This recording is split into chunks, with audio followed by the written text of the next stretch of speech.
Manažéri značkových výrobcov pôsobiaci na Slovensku považujú uplynulý rok za skôr pozitívny. Prvýkrát za 8 rokov však vývoj na Slovensku hodnotia horšie ako v iných európskych krajinách. Za dosiahnutými výsledkami boli inovácie a stabilné vzťahy s obchodnými partnermi. Tie však pribrzdilo nestabilné legislatívne prostredie a nástup nových daní. V roku 2025 to bola transakčná daň, daň zo sladených nápojov a zvýšenie DPH, ktoré neprispeli k želanému výberu daní, ale viedli k zvyšovaniu cezhraničných nákupov a nárastu čierneho trhu.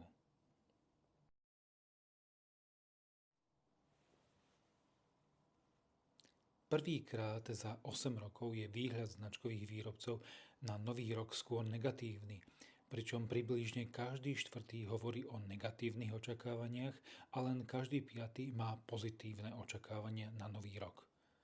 Z pohľadu počtu zamestnancov očakáva 13% manažérov pokles počtu zamestnancov a 81% neočakáva zmeny. Približne každý piatý značkový výrobca očakáva znižovanie výdavkov na reklamu a len 13% očakáva zvyšovanie. Obavu značkových výrobcov pre rok 2026 vyvoláva nepredvídateľnosť legislatívneho prostredia a znižovanie kúpnej sily. Citlivo vnímame rekordnú mieru neistoty v spoločnosti, ktorá má svoje lokálne ako aj globálne zdroje. Táto neistota vedie tak k zmenám spotrebiteľského správania a obmedzuje ochotu investovať a inovovať.